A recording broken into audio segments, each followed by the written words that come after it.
মধ্যে বলেছেন কেউ যদি রাতের বেলায় সূরা মুলুক তেলাওয়াত করে, কোন সূরা? কথা বলেন সবাই, আমার সাথে ওয়াদা করেছেন যতক্ষণ থাকবেন একটু জোরে কথা বলতে হবে, পারবেন তো? আমার আপনার মতো অসংখ্য মানুষকে আল্লাহ তাআলা সুন্দর চেহারা দিয়েছে, কিন্তু কথা বলার সুযোগ দেয়নি। জবান বন্ধ করে দিয়েছেন, ইচ্ছা করলেও সে কখনো কথা বলতে পারে না। আমাকে আপনাকে যে আল্লাহ ওই মানুষটার জবানকে বন্ধ করেছেন, সেই আল্লাহ কি ইচ্ছা করলে আমার আপনার জবানটাকে বন্ধ করতে পারতেন না? কথা বলেন, পারতেন না? তাহলে যে আল্লাহ তাআলা আমাকে আপনাকে জবান দিয়েছেন কথা বলার জন্য, সেই আল্লাহর গুণগান এই জবান দিয়ে আমাদের করতে কি কোনো সমস্যা আছে? আল্লাহ রাসূল সাল্লাল্লাহু আলাইহি ওয়াসাল্লাম বলেন,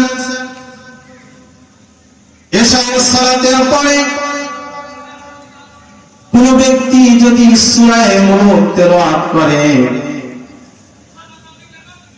ওই রাতের বেলায় যদি ওই ব্যক্তি দুনিয়া থেকে বিদায় নিয়ে চলে যায়, আল্লাহ রাব্বুল আলামিন ওই ব্যক্তির কবরের আযাবকে maaf করে দেন। সুবহানাল্লাহ। কোন সূরা? সবাই বলেন কোন সূরা? তাবারাকাল্লাযী বিয়াদিহিল মুলকু ওয়া হুয়া আলা কুল্লি শাইইন কাদির। আল্লাহু আকবার। শুধু তাই নয়, আল্লাহর নবী সাল্লাল্লাহু আলাইহি ওয়াসাল্লাম বলেছেন, কেউ যদি তার জীবনে সূরা মুলুকের আমল শুরু করে, কিয়ামতের কঠিন মুসিবতের দিনে এই সূরা মুলুক ওই বান্দাকে যতক্ষণ পর্যন্ত জান্নাত পর্যন্ত না পৌঁছাতে পারবে, ততক্ষণ পর্যন্ত তার কাছ থেকে সরে যাবে না। সুবহানাল্লাহ। তার মানে ওই ব্যক্তিকে জান্নাত পর্যন্ত পৌঁছে দেওয়ার জিম্মাদারি, দায়িত্ব সূরা মুলুকের আল্লাহর পক্ষ থেকে তিনি গ্রহণ করবেন। সুবহানাল্লাহি ওয়া বিহামদিহি।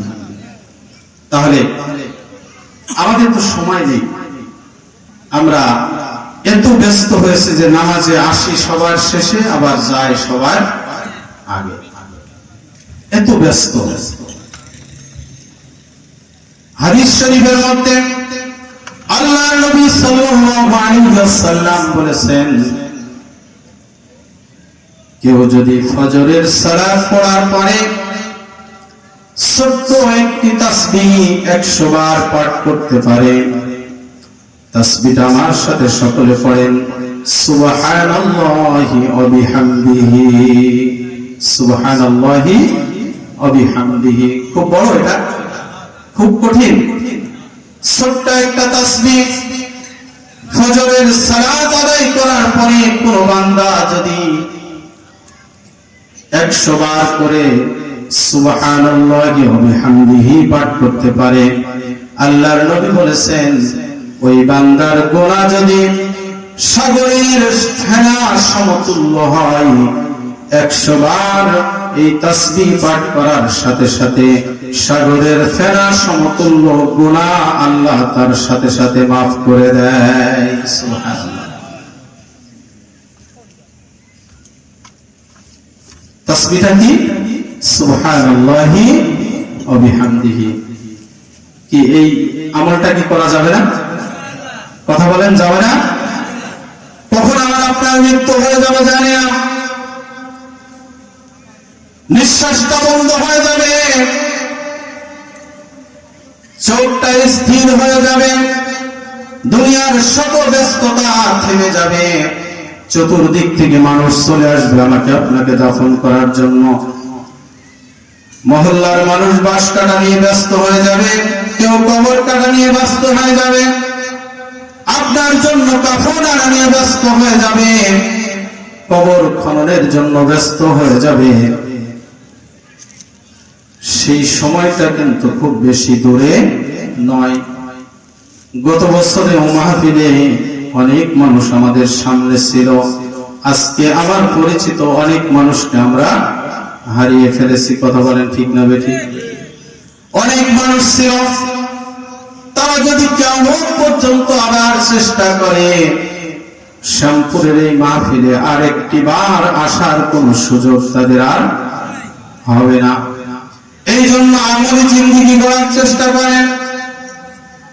আল্লাহ নবী সাল্লাল্লাহু আলাইহি ওয়াসাল্লাম বলেন, কেউ যদি ফজরের নামাজের পরে জায়নামাজ থেকে স্থান ত্যাগ না করে ওখানেই সূর্য উদিত হওয়া পর্যন্ত বসে থাকে, সূর্য উদিত হওয়া পর্যন্ত অপেক্ষা করে, অপেক্ষা করার পরে সূর্য উঠে যাওয়ার পরে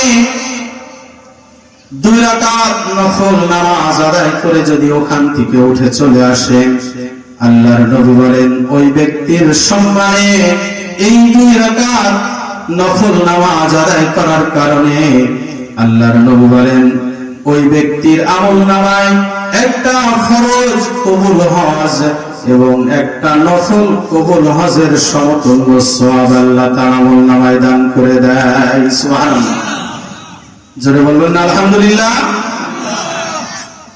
কতটুকু সময়? মাত্র 20 থেকে 25 মিনিট বা 30 মিনিট ফজরের নামাজের পরে। এই সময়টা খুবই ব্যস্ততম সময়, কেউ বসে থাকতে চায় না। তবে আমরা চেষ্টা করব মাসে 1 দিন অথবা 2 দিন যদি আমরা একটু চেষ্টা করি, তাহলে এই সামান্য সময় যদি আমরা একটু দিতে পারি, তাহলে আমার আপনার জীবনে অনেক বড় নিয়ামত আমরা পেয়ে যাব। পরকালীন জীবনটা আমার আপনার জন্য কল্যাণকর হবে। আল্লাহর নবী সাল্লাল্লাহু আলাইহি ওয়াসাল্লাম বলেন, কোন ব্যক্তি যদি প্রত্যেকটা দিনে গোপনে কিছু দান করার অভ্যাস তৈরি করে। কিভাবে? কথা বলেন, কিভাবে? গোপনে দান, এমন ভাবে দান করবে, ডান হাত দান করবে, বাম হাত সেটা বুঝতে পারবে না। ডান হাত দান করবে, বাম হাত বুঝতে পারবে না। এমন দানের অভ্যাস যদি আপনি করেন, কিয়ামতের কঠিন মুসিবতের দিনে আল্লাহর নবী সাল্লাল্লাহু আলাইহি ওয়াসাল্লাম হাদিসের মধ্যে বর্ণনা করেছেন, কিয়ামতের দিন 7 শ্রেণীর মানুষকে আল্লাহ আরশের নিচে ছায়া দান করবে। যেই দিন কোথাও কোনো ছায়া থাকবে না। মা তার সন্তানকে দেখে পালিয়ে যাবে, স্বামী তার স্ত্রীকে দেখে পালিয়ে যাবে, স্ত্রী স্বামীকে দেখে পালিয়ে যাবে, বাবা সন্তানকে দেখে পালিয়ে যাবে। সেই দিন কেউ কারোর পরিচয় দিবে না।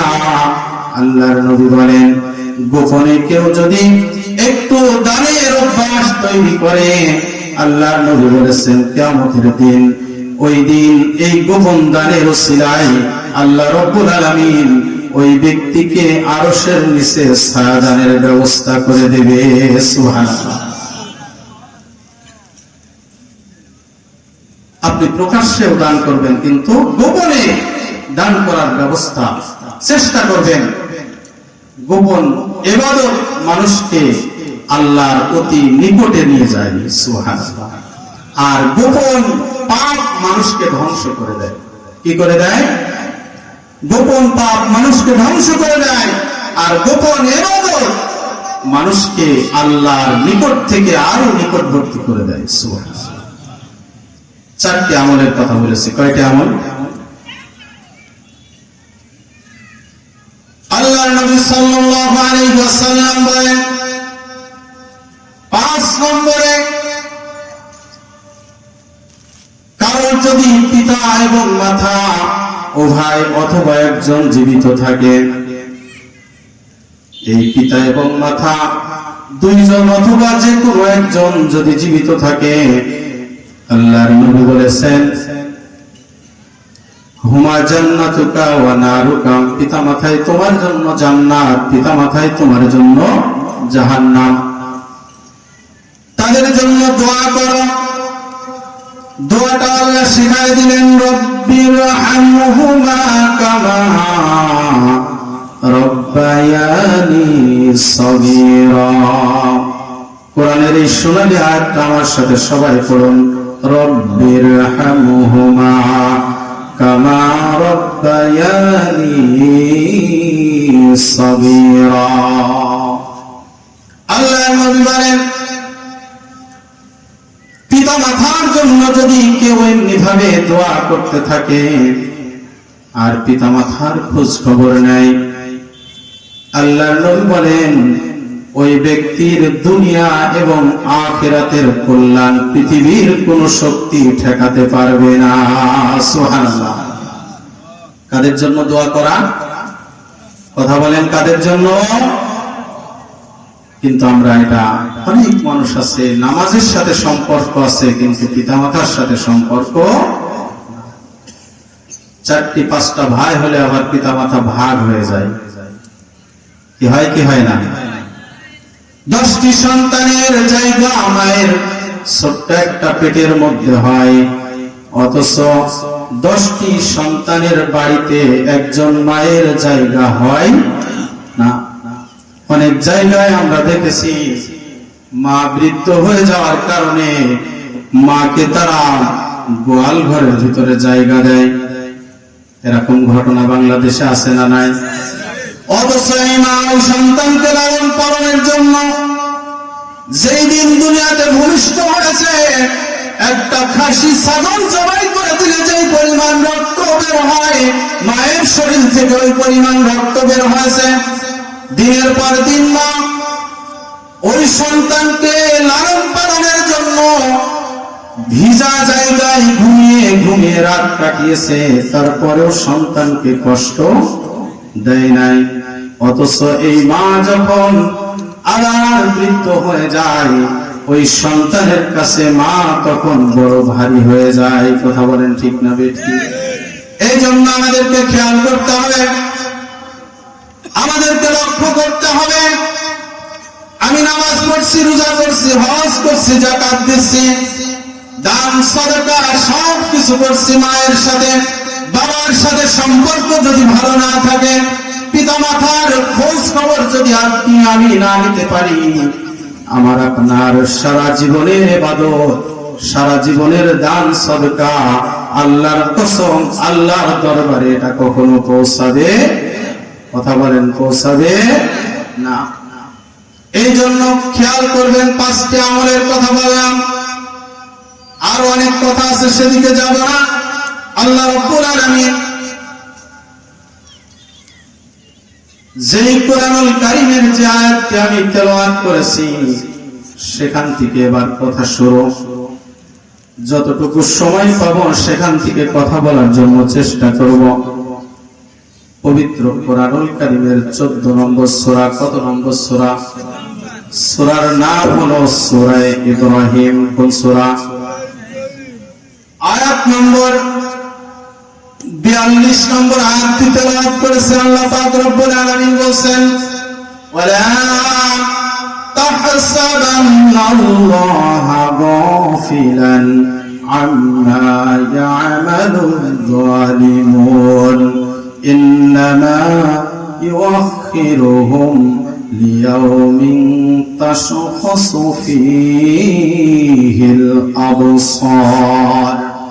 আল্লাহ রাব্বুল আলামিন বলেন, মানুষ হয় দুনিয়ার মধ্যে যারা মানুষের উপরে জুলুম করে, নির্যাতন করে, অন্যায় ভাবে মানুষের উপরে যারা অত্যাচার করে, আল্লাহ পাক বলছেন, ও দুনিয়ার মানুষেরা, তোমরা কি মনে করেছো আমি আল্লাহ রাব্বুল আলামিন তাদের ব্যাপারে গাফেল হয়ে গেছি? তা নয়, তাদের ব্যাপারে আমি গাফেল হয় নাই।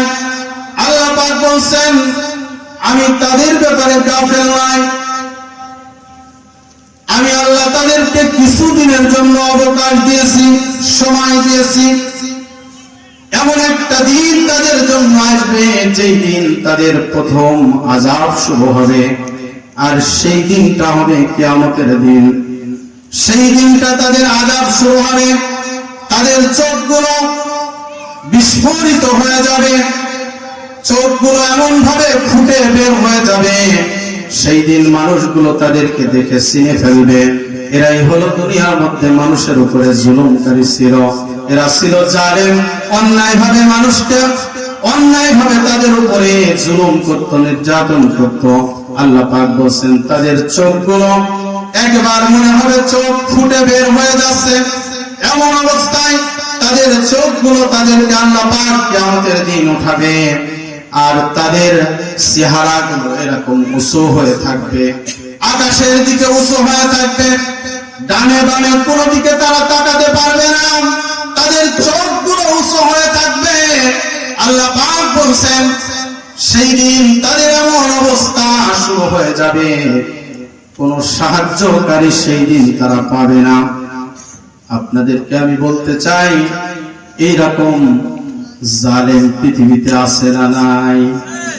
কথা বলেন, আছে না নাই? এবার কিন্তু আলোচনা শুরু, খুব ভালো করে খেয়াল করবেন।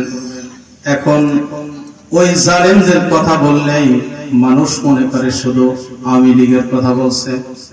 কথা বলেন ঠিক না বেঠিক? আসলে কিন্তু আওয়ামী লীগ নয়, আল্লাহর ভাষায় দুনিয়ার মধ্যে যারাই জুলুম করবে তারাই হলো জালেম। তারা কি? কথা বলেন, যারাই জুলুম করবে তারাই জালেম। যুগে যুগে যারা জুলুম করেছিল, অত্যাচার করেছিল, অন্যায় করেছিল, মানুষের উপরে অন্যায় ভাবে যারা জুলুম করেছিল, পৃথিবীর বুক থেকে তারা কখনো সম্মানের সাথে যেতে পারে নাই। আল্লাহ পাক বলছেন তাদের চোখগুলো ফুটে বের হয়ে যাবে, তাদের ঘাড়গুলো আকাশের দিকে উঁচু হয়ে যাবে, নিজেদের চেহারার দিকে তাকাতে পারবে না, ডানে তাকাতে পারবে না, বামে তাকাতে পারবে না, কোন দিকে তারা তাকাতে পারবে না। সূর্যের আলোটা তাদের চোখে লাগবে, তাদের চেহারায় লাগবে। আর দ্বিতীয় নম্বর আয়াতে আল্লাহ পাক বলছেন তারা শুধু আল্লাহর আহ্বানের দিকে, আল্লাহর শব্দের দিকে তারা আগাতে থাকবে, ছটফট করতে থাকবে, দৌড়াতে থাকবে, ছোটাছুটি করতে থাকবে। আল্লাহ পাক বলছেন ওয়াফইদাতুহুম হাওয়া, আল্লাহ পাক বলছেন সেই দিন তাদের অন্তরের মধ্যে, মনের মধ্যে আমি আল্লাহ এতটা বিষণ্ণতা তৈরি করে দেব, তারা কোন জায়গায় শান্তি পাবে না, সব জায়গায় তারা অশান্তি ভোগ করবে। ওমা লাহুম মিন নাসিরিন, সেই দিন কোন সাহায্যকারীও তারা খুঁজে পাবে না। এই পৃথিবীতে যারাই জুলুম করেছিল, অন্যায় করেছিল, কেউ কিন্তু ভালোভাবে পৃথিবী থেকে বিদায় নিতে, কথা বলেন, বিদায় নিতে পারে নাই। নমরুদ জুলুম করেছিল, বিদায় নিতে পারে নাই। হামান জুলুম করেছিল, বিদায় নিতে পারে নাই। ফিরআউন জুলুম করেছিল, বিদায় নিতে পারে নাই। আবার আবু জেহেল জুলুম করেছিল, সম্মানের সাথে বিদায় নিতে পারে নাই। আবার বাংলাদেশে যে নব্য ফেরাউন তৈরি হয়েছিল, সেও মানুষের উপরে যেভাবে জুলুম করেছিল, সেও সম্মানের সাথে এই দেশ থেকে বিদায় নিতে পারে নাই, এমন ভাবে পালিয়ে গিয়েছে। আল্লাহ রাব্বুল আলামিন তাদের ব্যাপারে আল্লাহ পাক বলেন ফাতিলকা বুয়ুতাহুম খাবিয়াতান বিমা যালামু ইন্না ফি যালিকা লা আয়াতান লিকওমিন ইয়ালামুন। আল্লাহ রাব্বুল আলামিন পবিত্র কোরআনুল কারীমের 27 নম্বর সূরা, কত নম্বর? 27 নম্বর সূরা, সূরা নামল এর 52 নম্বর আয়াতের মধ্যে আল্লাহ পাক বলেন যারা মানুষের উপরে জুলুম করে আমি আল্লাহ তাদের গোড়া থেকে কেটে দিই। কার কথা? কথা বলেন, কার কথা? আমি আল্লাহ তাদের গোড়া থেকে কেটে দিই, তাদের আর অস্তিত্ব মাতৃভূমিতে থাকে। এটাকে আপনাদের ব্যাখ্যা করে বোঝানো লাগবে। যারা এই মানুষের উপরে জুলুম করেছিল, আল্লাহ পাক বলেন তাদের গোড়া থেকে আমি কেটে দিয়েছি, আর তাদের ঘর বাড়িগুলো জনশূন্য করে রেখেছি। কি করে রেখেছি? এই চুয়াডাঙ্গা জেলায় কয়েকটা হনুমান ছিল, কি ছিল না? কথা বলেন, ছিল কি ছিল না? যাদের বাড়িতে বসে ইমানদারদেরকে মারার জন্য পরিকল্পনা করা হতো, যাদের বাড়িতে বসে বসে নিরপরাধ মানুষগুলোকে কিভাবে অপরাধী বানিয়ে জেলের ভিতরে ঢোকাতে হবে এই পরিকল্পনা করা হতো। কথা বলেন ঠিক না বেঠিক? যেই বাড়িগুলোতে শত শত মানুষের চলাফেরা ছিল, সেই বাড়িগুলো এখন আছে, কিন্তু মানুষ আর, কথা বলেন, আছে? মানুষ নাই। আজকের কথা নয়, আল্লাহ পাক আজ থেকে ১৫০০ বছর আগে কথা বলে দিয়েছেন, যারা মানুষ হয়ে মানুষের উপরে জুলুম করবে, নির্যাতন করবে, আল্লাহ পাক তাদের গোড়া থেকে কেটে দেবে এবং তাদের বাড়ি ঘরগুলো জনশূন্য করে দেবে। বাড়ি থাকবে, বিল্ডিং থাকবে, কিন্তু সেই বাড়িতে কোনো মানুষ থাকবে না। সকলে একটু জিকির করি, সুবহানাল্লাহ, আলহামদুলিল্লাহ।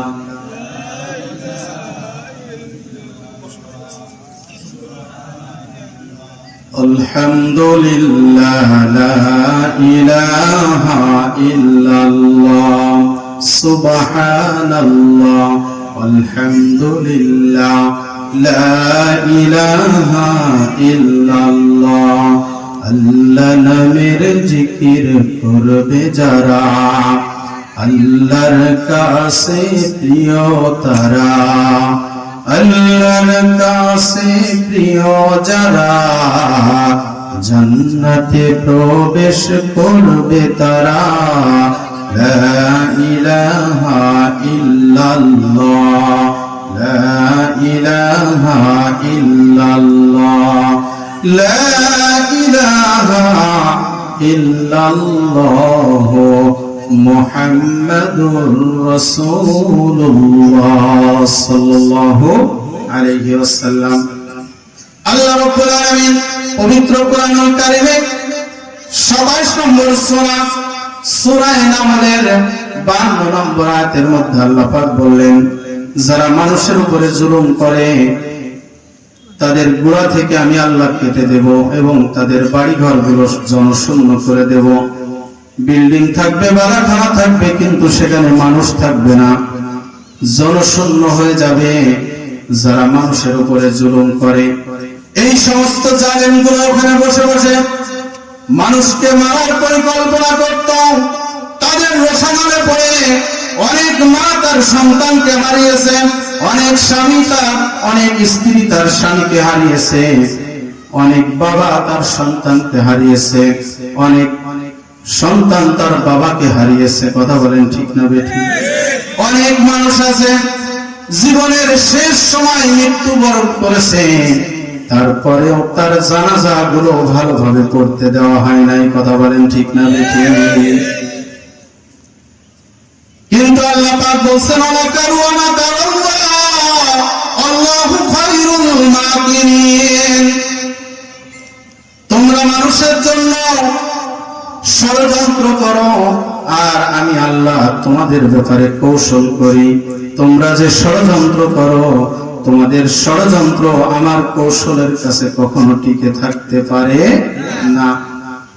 তোমরা মানুষকে মৃত্যুর পরে বিশ্বনন্দিত মুফাসসির তার জানাজায় অনেক মানুষকে গ্রেফতার করা হয়েছে। কথা বলেন ঠিক না বেঠিক? তোমরা জানাজায় গ্রেফতার করেছো, যেতে দাও নাই। আল্লাহ পাক বলছেন, তুমি একজন মানুষের জানাজায় যেতে দাও নাই, আর আমি আল্লাহ এমন কৌশল করেছি তোমার জানাজাটাও এই বাংলার জমিনে হবে না। কথা বলেন ঠিক না বেঠিক? কি ঘটনা হয়েছে না হয়েছে কি হয় নাই? পরিবার থেকে এমন ভাবে হতাশ হয়েছে, তারা এমন কাকতি মিনতি করেছে, এক পর্যায়ে বলেছে সম্পূর্ণ লাশটা দরকার নাই, এক টুকরা গোশত যদি পাই সেটা দিয়ে হলেও আমরা জানাজা করব। কথা বলেন ঠিক না বেঠিক? কিন্তু আল্লাহ পাক বলছেন, আমার কৌশল বড় কৌশল।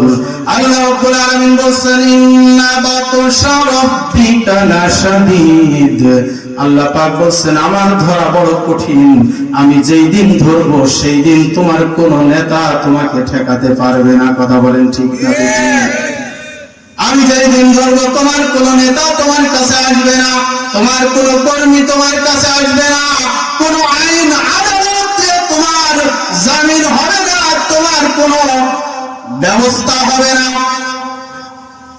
এই জন্য আল্লাহ রাব্বুল আলামিন বলেন কিয়ামতের দিন তাদের ব্যাপারে আমার শুধু অভিযোগ, যারা মানুষের উপরে জুলুম করেছিল, আল্লাহ রাব্বুল আলামিন তাদের ব্যাপারে আবার বললেন ওই জমিনের মধ্যে যারা ঈমানদার ছিল, আল্লাহ পাক বলেন ওয়া আনজাইনাল্লাযীনা আমানু ওয়া কানু ইয়াত্তাকুন।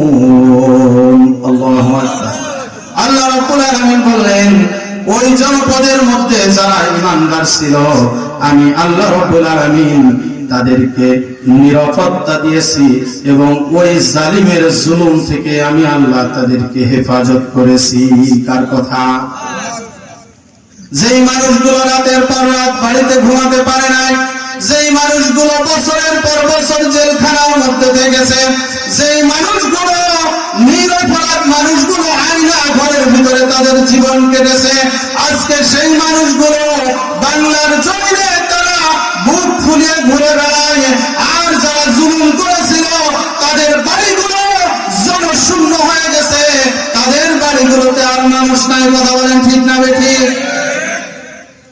পরিকল্পনা কার? আজও পৃথিবীতে যারা মানুষ হয়ে মানুষের উপরে জুলুম করার পরিকল্পনা করবে, এই নব্য ফিরাউনদের থেকে তোমরা শিক্ষা গ্রহণ করো। কথা বলেন ঠিক বেঠিক? নব্য ফিরাউনদের থেকে তোমরা শিক্ষা গ্রহণ করো। তোমাদের আদি পিতা তোমাদের বাপ দাদা যে পথে গিয়েছে তোমাদেরও কিন্তু সেই অবস্থায় হবে। এর বিপরীত কিছু না, বিপরীত কিছু নয়। আল্লাহ রাব্বুল আলামিন কোরআনুল কারীমের মধ্যে আবার বলেন, রব্বুল আলামিন বলেন ইন্নামাস সাবিলু আলাল্লাযীনা ইয়াযলিমুনান নাস ওয়া ইয়াবগুনা ফিল আরদি বিগাইরিল হক উলাইকা লাহুম আযাবুন আলীম। আল্লাহু আকবার। আল্লাহ পাক বলেন সেই দিন আমি আল্লাহ রাব্বুল আলামিন তাদের বিরুদ্ধে অ্যাকশন নেব যারা মানুষ হয় মানুষের উপরে জুলুম করেছিল। পবিত্র কোরআনুল কারীমের 42 নম্বর সূরা সূরার 42 নম্বর আয়াতের মধ্যে আল্লাহ পাক বললেন ইন্নামাস সাবিলু আলাল্লাযীনা ইয়াযলিমুনান নাস ওয়া ইয়াবগুনা ফিল আরদি বিগাইরিল হক। আমি আল্লাহ রাব্বুল আলামিন তাদের বিরুদ্ধে আমার একমাত্র অ্যাকশন হবে যারা মানুষ হয়ে মানুষের উপরে জুলুম করেছিল, অত্যাচার করেছিল। আপনি একটু চিন্তা করে দেখেন, যে মানুষটাকে 8 বছর 7 বছর 8 বছর যাকে আয়না ঘরের ভিতরে রেখেছিল, সেই মানুষটা আসলে কি বেঁচে থাকার মতো? কথা বলেন। তাদের কোনো অপরাধ ছিল না, তাদের কোনো অপরাধ ছিল না, তারা কোনো মামলার আসামি ছিল না। তাদের অপরাধ ছিল ওয়ামা নাকামু মিনহুম ইল্লা আইয়ুমিনু বিল্লাহিল আজিজিল হামিদ। তাদের অপরাধ ছিল যুগে যুগে নবী রাসূলদের যে অপরাধ ছিল, যুগে যুগে ঈমানদারদের যে অপরাধ ছিল, তাদেরও সেই একই অপরাধ ছিল। কথা বলেন ঠিক না বেঠিক? নবী রাসূলদেরকে যারা সত্যবাদী বলেছিল, যারা আমানতদারি বলেছিল, তারাই আবার নবীকে দেশ থেকে বিতাড়িত করেছিল। কথা বলেন ঠিক না বেঠিক? আজকেও যারা এই মানুষগুলোকে ভালো মানুষ সার্টিফিকেট দিয়েছিল, আজকের যুগে তারা আবার এই মানুষগুলোকে অপরাধী বলছে। কথা বলেন ঠিক না বেঠিক? সাথে থাকলে বন্ধু, দূরে গেলে সাথে থাকলে সঙ্গী, দূরে গেলে জঙ্গি। কথা বলেন ঠিক না? সাথে থাকলে সঙ্গী আর দূরে গেলে কি জঙ্গি। এই তো অবস্থা। একটু স্বার্থে টান লাগলে আর আপন করছে না যায় না। খুব মজার কথা দেখেন, আল্লাহ রাব্বুল আলামিন পবিত্র কোরআনুল কারীমের 6 নম্বর সূরা আনআমের 45 নম্বর আয়াতের মধ্যে আল্লাহ পাক আবার বলছেন, ফাকুতিয়া দাবিরুল কওমিল্লাযীনা যালামু ওয়ালহামদুলিল্লাহি রাব্বিল আলামিন।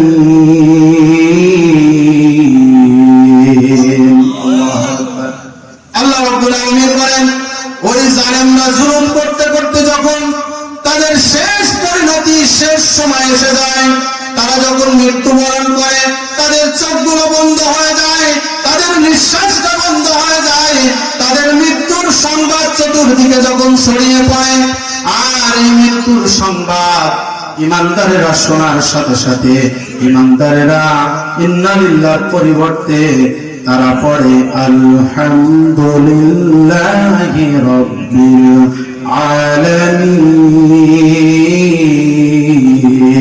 আল্লাহু আকবার। এই জন্য কবি বলেছেন, এমন জীবন তুমি করিবে গঠন, মরণে হাসিবে তুমি, কাঁদিবে ভুবন।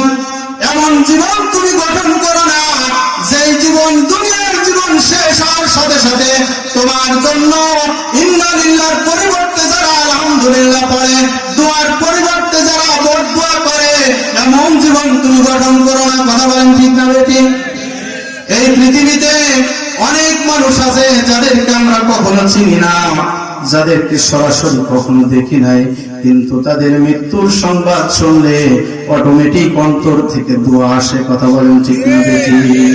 আবার এমন মানুষ আছে মাঝে মাঝে আমরা নেট দুনিয়ায় দেখি, অনেক সময় ভুয়া খবর আসে, অমুক ব্যক্তি মারা গেছে, কমেন্টস গুলোতে দেখা যায় ইন্না লিল্লাহর পরিবর্তে সবাই আলহামদুলিল্লাহ পড়ে। কথা বলেন ঠিক না বেঠিক? এই জন্য জালেম যারা শিক্ষা গ্রহণ করে, মানুষের উপরে জুলুম করে না। এখন এই জালেমের কথা বললেই মানুষ মনে করে সরকার শুধু জালেম। আসলে সরকার শুধু জালেম নয়, এখানে আমরা অনেকেই জালেমের ভূমিকা পালন করি। অনেকে আছে জালেমের ভূমিকা পালন করি। 2টা মেয়ে 3টা ছেলে, বাবা হজে যাবে, 10 বিঘা জমি, ছেলে মেয়ে সবাইকে ডাকে, বাবা সুন্দর করে বন্টন করে। আর বন্টনটা এমন করে, 2টা ছেলেকে 8 বিঘা দিয়ে দেয়, আর 3টা মেয়েকে 1 বিঘা দেয়। এরকম জালেম দুনিয়ায় আছে না নাই? কথা বলেন আছে না নাই? এবার হজে যাওয়ার পরে কত সুন্দর করে কাবার গিলাফ ধরে কান্না করে, নাটক করে কত সুন্দর করে, আর আল্লাহকে বলে, আল্লাহ আমি যে সুন্দর বন্টন করে দিয়েছি, তুমি আমার হজকে কবুল করে নাও। আল্লাহ বলছে, তোর হজ কবুল করা তো দূরের কথা, তুই যদি মৃত্যুবরণ করে তোর কবরটা কাবা ঘরের নিচেও দেওয়া হয়, তাও আমি আল্লাহ তোকে কখনো ক্ষমা করব না। কথা বলেন ঠিক না বেঠিক? এরকম জালেম সমাজে আছে না নাই? কথা বলেন আছে না নাই? অন্যের সম্পদ ভক্ষণ করে বছরের পর বছর, দিনের পর দিন, মাসের পর মাস তারা জুলুম করে তারা নিয়ে রাখে। এরকম জালেম সমাজের মধ্যে আছে। একজনের অধীনে একজন কাজ করে, তার উপরেও জুলুম করে, এমন জালেম সমাজে আছে না নাই? যেই বিষয়ের উপরে হোক, আপনি যদি জুলুম করেন আর জুলুমকারী আপনি যদি জালেম হয়ে যান, তাহলে আপনি আল্লাহর দরবারের আসামি। আর এই ব্যাপারে আল্লাহ সরাসরি আপনার বিরুদ্ধে পদক্ষেপ গ্রহণ করবে। আল্লাহ নিজে বলেছেন, আল্লাহ পাক নিজে বলেছেন। এই জন্য খুব খেয়াল, দুনিয়ার জীবনটা খুব সংকীর্ণ, অল্প সময়ে আপনার জীবন শেষ হয়ে যাবে। আপনি এমনও হতে পারে কারোর কাছে ক্ষমা চাওয়ার মতো সুযোগ আপনার নাও হতে পারে।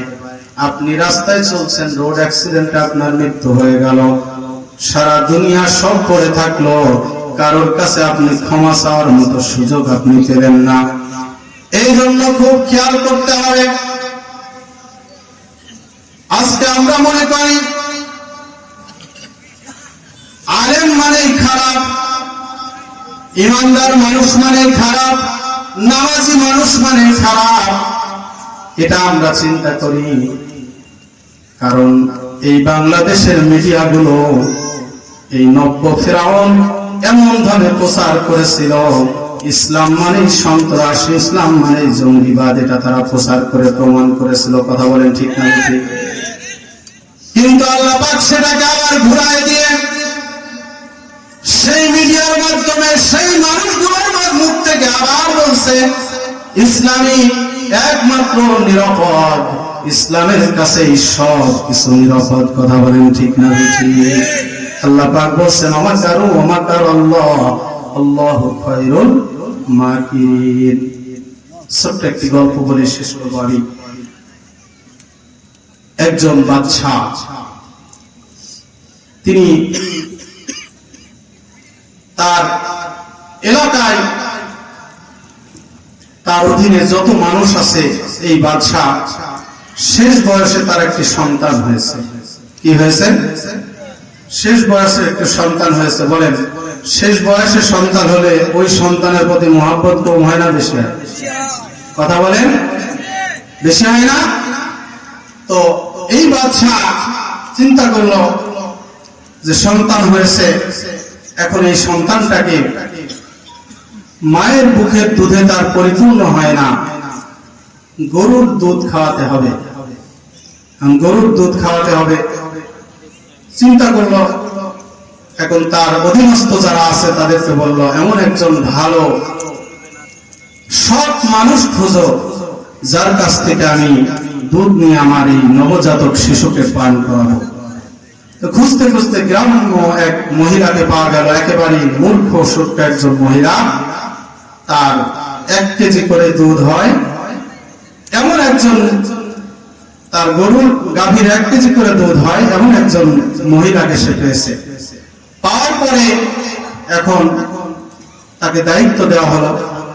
বেশ কিছুদিন তিনি দুধ দিচ্ছেন। দুধ দিতে দিতে এখন বাদশা চিন্তা করলো, গ্রামের একেবারে মূর্খ মহিলা, এ আবার দুর্নীতি করে কিনা, দুধে পানি মিশায় কিনা, একটু সন্দেহ হলো। তো এর পিছনে একজন মন্ত্রীকে দায়িত্ব দিল যে তুমি এটা দেখো, আর তোমার ওখান থেকে তুমি তার দুধের পাওনা যেটা পরিশোধ করে দাও। তো মন্ত্রী কিছুদিন ভালোই নিল, নেওয়ার পরে হঠাৎ করে মন্ত্রীর আবার একটা সন্তান হয়েছে। কি হয়েছে? মন্ত্রীর আবার একটা সন্তান হয়েছে। এখন মন্ত্রী চিন্তা করছে, বাদশার ছেলে গরুর দুধ খায় আর আমার হাত দিয়ে টাকা বন্টন হয়, আমি দেখি সবকিছু, এখন আমার ছেলেটাকেও একটু গরুর দুধ খাওয়াতে হবে। এখন চিন্তা করলো, ওই বুড়িকে প্রস্তাব দিল। বুড়ি বলছে আমার গরুর 1 কেজির বেশি দুধ হয় না। এখন বুড়িকে বলছে, দেখো তোমার দুর্নীতি ধরার জন্য আমাকে নিয়োগ করা হয়েছে, এখন তুমি যদি আমাকে দুধের ব্যবস্থা না করে দাও তাহলে দুধের টাকা তুমি পরিপূর্ণ পাবা, কারণ টাকার সব হিসাব নিকাশ কার হাতে? মার হাতে। তো এখন বুড়ি বাধ্য হয়ে ওই 1 কেজির ভিতর থেকে মন্ত্রীকে দেওয়া শুরু করলো 1/2 কেজি, তাহলে 50-50 হয়ে গেল। এখন বাদশাকে তো 1 কেজি বুঝাই দিতে হবে, তাহলে বাকি 1 কেজি কি? কথা বলেন, পানি। খুব ভালো করে কথাটা শুনলেন। তো এখন কিছুদিন যাওয়ার পরে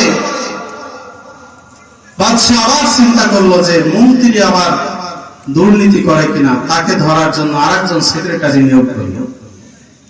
সেক্রেটারি নিয়োগ করার পরে কিছুদিন পরে সেক্রেটারির আরেকটা সন্তান হয়েছে। এখন সেক্রেটারি চিন্তা করছে যে সবাই যখন গরুর দুধ খাওয়াচ্ছে, আমার ছেলেটা আবার কেন মাহরুম হয়? তো সেও প্রস্তাব তুলল, মন্ত্রী মশাইকে বলছে। মন্ত্রীকে তো বলতে পারছে না, ওই গোয়ালিনীকে তিনি বলছে যে দেখো, এই মন্ত্রীর দুর্নীতি ধরার জন্য কিন্তু আমাকে নিয়োগ করা হয়েছে, আর তুমি যা করছো সব কিন্তু আমি জানি। তুমি যদি আমাকে দুধ না দাও তাহলে আমি সব ফাঁস করে দেব, তোমার জরিমানাও হবে, জেলও হবে। তুমি টাকাও পাবা না। তো এখন মন্ত্রী নিচ্ছে হাফ কেজি, এখন ওর ভিতর থেকে তো আর দিতে পারছে না, এখন ওই বাদশার হাফ কেজির ভিতর থেকে আরো এক পোয়া চলে গেল কোথায়? সেক্রেটারির কাছে। এখন থাকলো কতটুকু? এক পোয়ার ভিতরে যদি 3 পোয়া পানি দেয়, এটা দুধ হয় না ঘোল হয়? বলেন তো।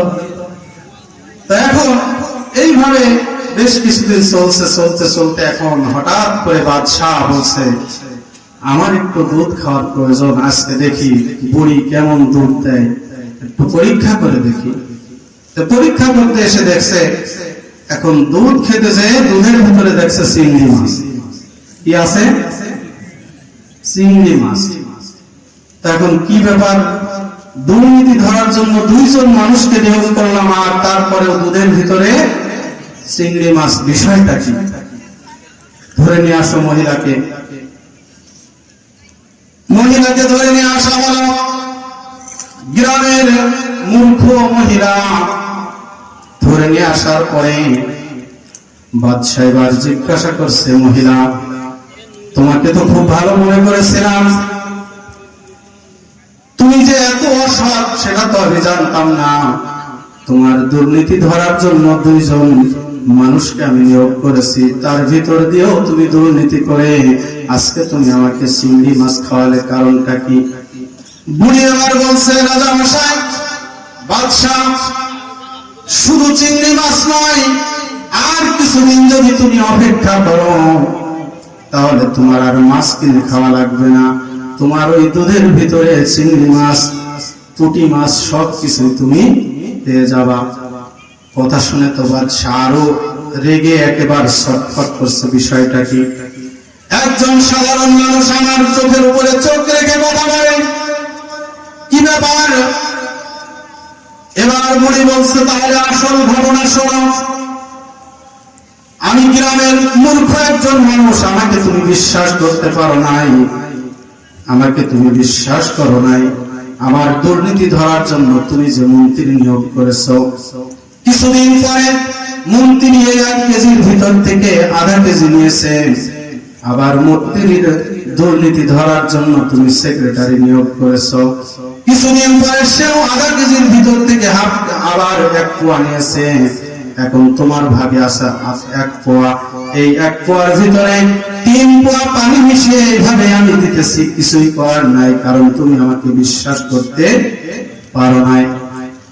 এইভাবে যদি আর একজন মানুষকে যদি তুমি নিয়োগ করো, তাহলে অল্প কিছুদিনের ভিতরে তোমার দুধের সাথে মাছও কিনে খাওয়া লাগবে না, এক খরচেই সব হয়ে যাবে। এবার ওই বুড়ি বলছেন, তুমি আমাকে বিশ্বাস করতে পারো না, আমি আপনাদেরকে বলি, আল্লাহ রাব্বুল আলামিন কোরআনুল কারীমের মধ্যে বলছেন, ইয়া আইয়ুহাল্লাযীনা আমানু তাকুল্লাহা ওয়া কুনু মা'আস সাদিকিন। আল্লাহ পাক বলছেন, হে ঈমানদাররা, তোমরা আল্লাহকে ভয় করো আর সত্যবাদীদের সঙ্গী হয়ে যাও।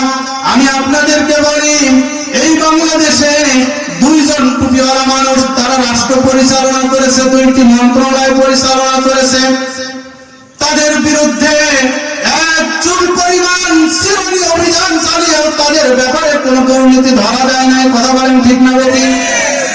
তাদের ব্যাপারে দুর্নীতি ধরা যায় নাই। কি করা? হত্যা করা। তো যখন ব্যাংক তো খুব আনন্দ করছে যে আজকে আমার উদ্দেশ্য কি হয়েছে, সফল হয়ে গেছে।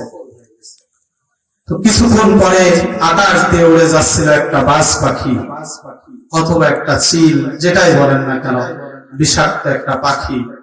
পুষ্কুলের ভিতরে কি যেন ভাসে, নিচে এসে 1 ছো মেরে মরা ইঁদুরটা নিয়ে চলে গেল। এখন পায়ের সাথে কি বাধা আছে? দড়ি বাধা আছে।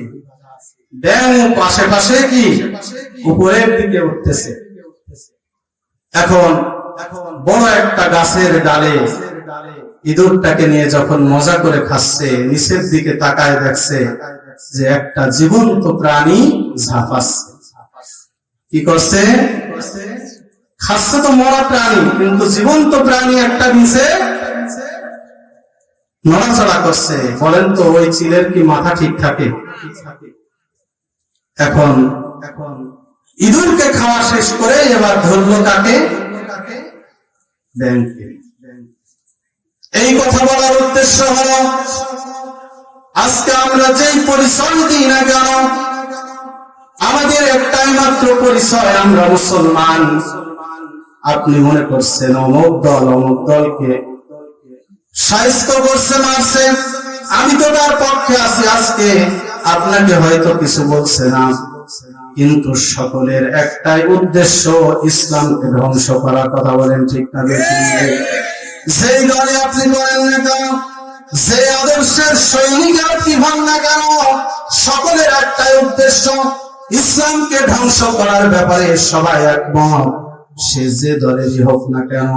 যার কারণে অনেক মানুষ এখন বলছে আমরা শরিয়া আইন বিশ্বাস করি। কথা বলেন ঠিক না বেঠিক? শরিয়া আইন যদি কেউ বিশ্বাস না করে, সে কখনো মুসলমান থাকতে পারে? এবার ইঁদুর, তাকে তো খেয়ে শেষ করে ফেলল। ইঁদুর মরা প্রাণীকে খেয়ে শেষ করলো ইঁদুর। এবার তার ভাষায়, কল্পনায় তিনি বলছে, একটা প্রাণী মৃত্যুর পরে তাকে জবাই করবে কি, তার গায়ের চামড়া ছিঁড়ে ফেলবে, এটা বিষয় নয়, তার কাছে আর কোনো বিষয় নাই। আমি তো মৃত্যু প্রাণী, আমাকে যেভাবে খাক আমার কোনো কষ্ট নাই, কিন্তু তুমি ষড়যন্ত্র করার কারণে আজকে জীবন্ত প্রাণী, তুমিও আজকে ওই সিলের বলি হয়ে গেলে, তুমিও কিন্তু বাঁচতে পারলে না। আজকে আমাকে মারার জন্য তুমি ষড়যন্ত্র করে, তুমি নিজে বাঁচার জন্য, কিন্তু তুমিও বাঁচতে পারবা না, কারণ তোমার নামের শুরুতে আছে মোহাম্মদ, তোমার নামের শেষে আছে আলী।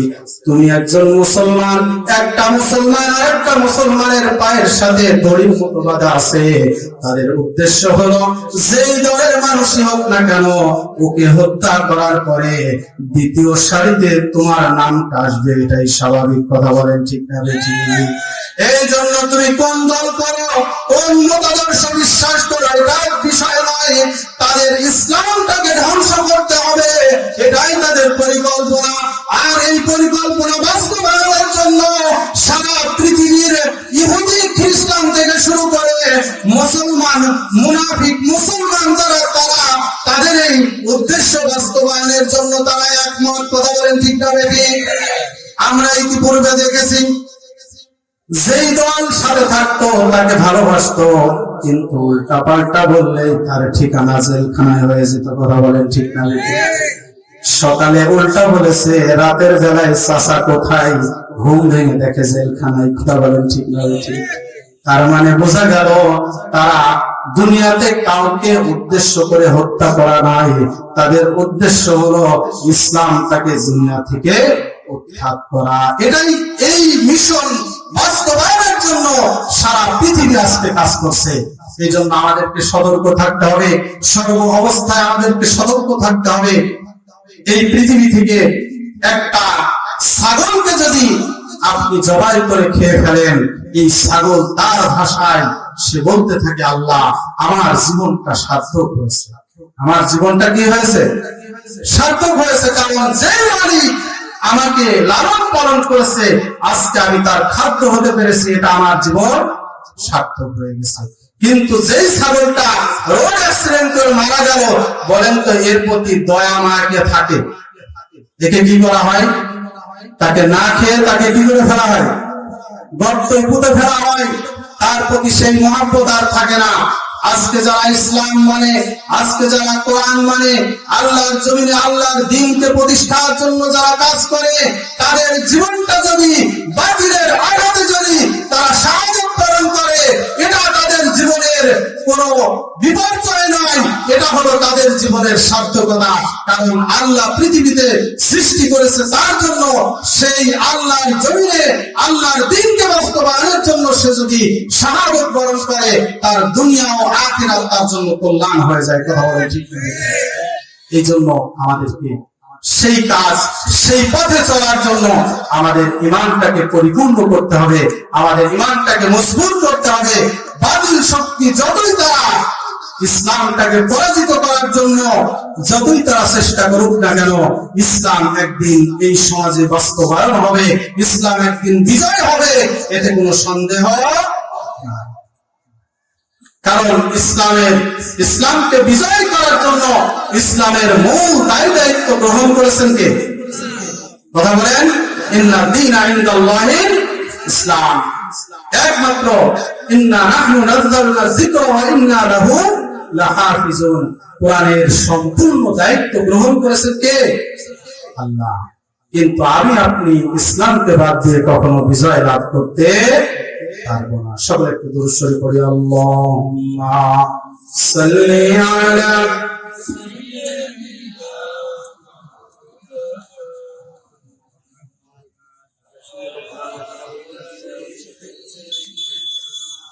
মাওলানা মুহাম্মদ, হৃদয়ে মুহাম্মদ, স্মৃতিতে মুহাম্মদ, জীবনে মুহাম্মদ, মরণে মুহাম্মদ, হৃদয়ে মুহাম্মদ।